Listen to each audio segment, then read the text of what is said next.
एक अंतर भारी है, सती माँ धनवान है और पार्वती मैया गुणवान है। इसलिए पूरी दुनिया में जितने भी व्रत हैं, पूरी भारत की भूमि पर जितने व्रत होते हैं, कोई व्रत लक्ष्मी जी का नहीं है।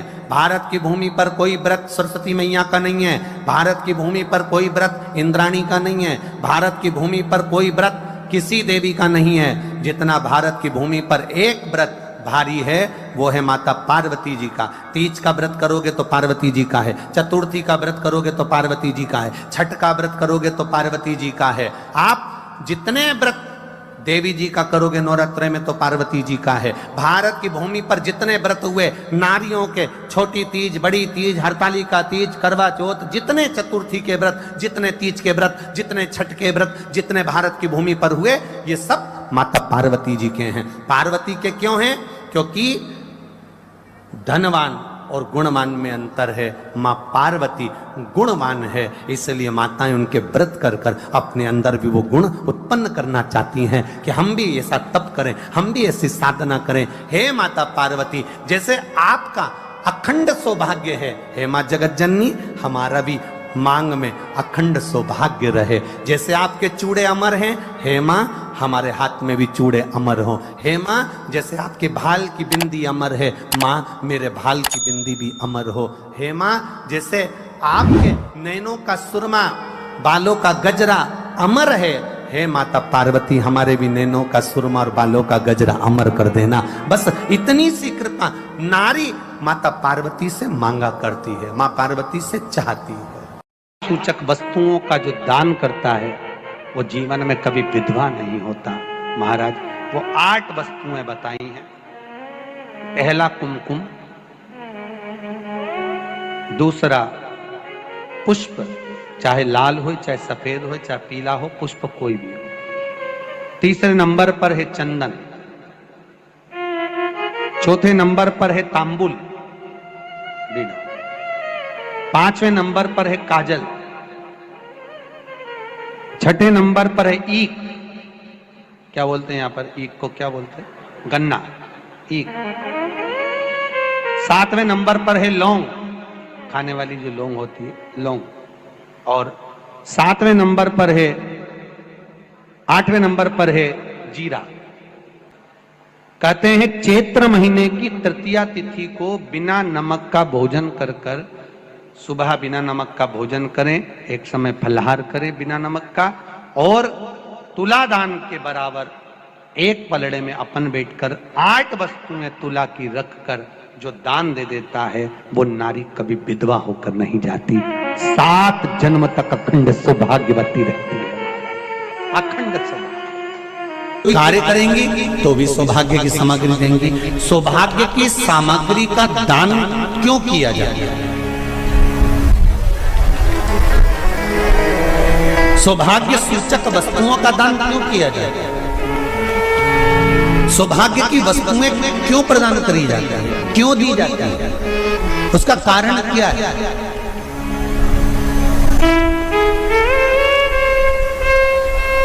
क्यों देते हैं? महाराज भारत की भूमि की सौभाग्यवती माताओं का एक मन की अभिलाषा रहती है। भारत की भूमि की माताओं की एक अभिलाषा रहती है कि जब उसके प्राण छूटे तो अखंड सौभाग्य धारण करके पति के कंधे पर और पुत्र के कंधे पर शमशान पर।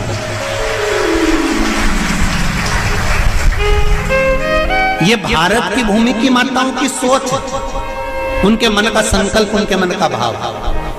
और विदेश की माताओं का क्या संकल्प होता है? महाराज भारत का एक संत विदेश गया और भारत के संत जब विदेश गए तो वहां पर एक माँ, एक स्त्री पति की कब्र के पास में बैठकर पंखा कर रही थी।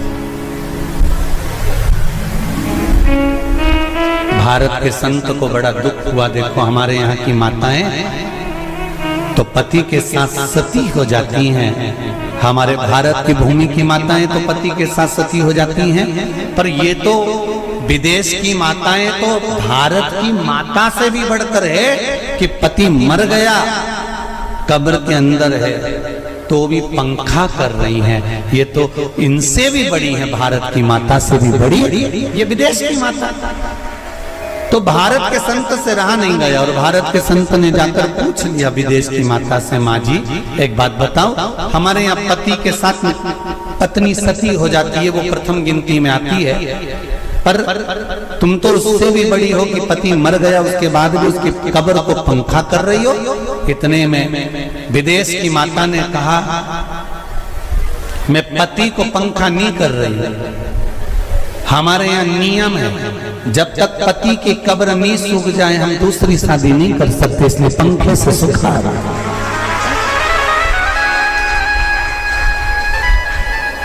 इसलिए पंखे से सुखा रही है। मेरे भारत की माताओं में और विदेश की माताओं में अंतर है साहब। मेरे भारत की माताएं अखंड सौभाग्य की वस्तुएं धारण कर अपने आप को गौरवान्वितता महसूस करती हैं और विदेश की माताएं ये सब वस्तुएं उतार कर गौरवान्वितता महसूस करती हैं।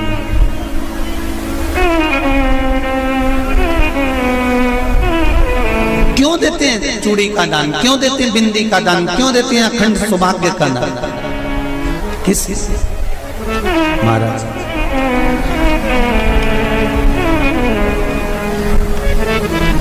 मेरे हाथों में भर भर के चूड़ी रहे, मेरे हाथों में भर भर के चूड़ी, और मैया कोई कामना मेरे मस्तक पे चमकती चूनर रहे, मेरे मस्तक पे चमकती चूनर रहे, और मैया कोई कामना मेरी मांगों में भर भर के सिंदूर रहे, मेरी मांगों में भर भर के सिंदूर रहे, और मैया कोई कामना नहीं मेरे पाँव में बिछुड़ी का जोड़ा रहे। एक बिछुड़ी नहीं, कितनी? 2, 3, 4, 5, एक एक पाँव में जोड़े से बिछुड़ी होना चाहिए, केवल एक नहीं, सिंगल नहीं। वो तो आजकल का फैशन हो गया महाराज, जो केवल एक बिछुड़ी धारण कर लो उसी में फैशन दिखे।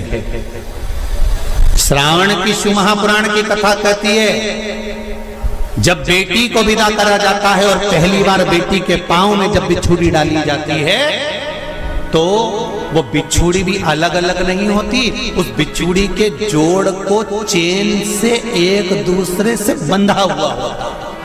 बोला सही है कि गलत? जितने आस्था चैनल पर कथा सुन रहे हैं, जितने फेसबुक पर सुन रहे हैं, यूट्यूब पर सुन रहे हैं, सुन लेना कि मेरे भारत की माताओं का जब पाणी ग्रहण संस्कार किसी बेटी का होता है, उसके पांव में जब पहली बार बिछुड़ा पिनाया जाता है, बिछुड़ी पिनाई जाती है, तो वो बिछुड़ी भी एक दूसरे से बंधी हुई होती है, चेन से बंधी हुई होती है। उसको अलग अलग वाली बिछुड़ी शादी के मंडप में नहीं पिनाई जाती। क्यों?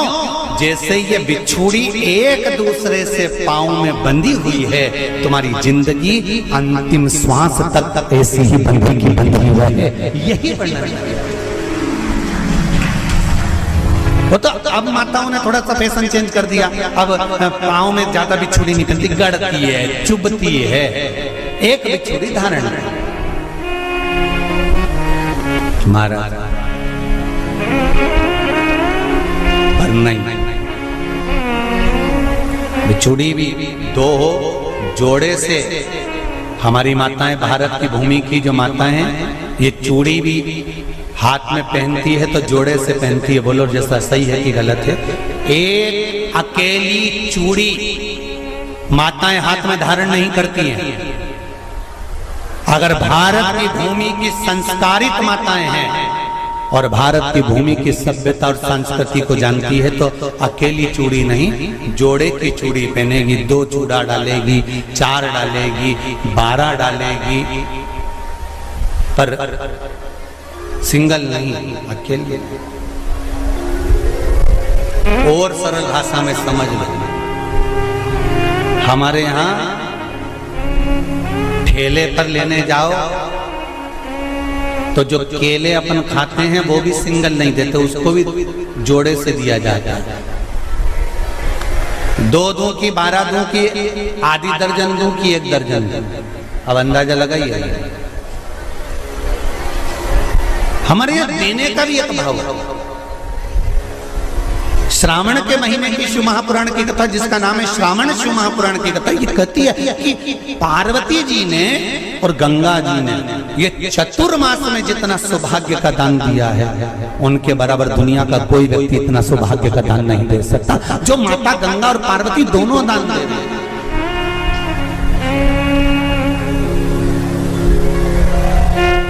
प्रतिदिन दे रहे हैं। और अब तो फैशन आ गया, तुम लोगों जो सौभाग्य का दान देते हो प्लास्टिक की डलिया में देते हो, पर एक एक पुराण को उठा कर देख लेना, एक एक उद्यापन को उठा कर देख लेना, जितनी तुम कथा तुम्हारे घर में छोटी छोटी कथाओं की पोथियां पड़ी हो उनको उठा कर देख लेना, उसमें नहीं लिखा कि प्लास्टिक की डलिया में सौभाग्य की वस्तु का दान दिया जाता है। उसमें लिखा है बांस की पिटारी में, बांस की डलिया में सौभाग्य की वस्तुओं का दान दिया गया। क्यों? क्योंकि बांस वंश की वृद्धि करता है, बांस सौभाग्य की वृद्धि करता है, और बांस अखंड सौभाग्य, जैसे बांस का पौधा बढ़ते चले जाता है, बढ़ते चले जाता है, उसी तरह बांस की डलिया में जब दान दिया जाता है, बांस की टोकनी में जब दान दिया जाता है, तो ये भाव रखा जाता है कि तुम्हारा सौभाग्य ऐसे ही बढ़ता रहे। पर अब थोड़ा सा फैशन चेंज हो गया तो प्लास्टिक की डलिया,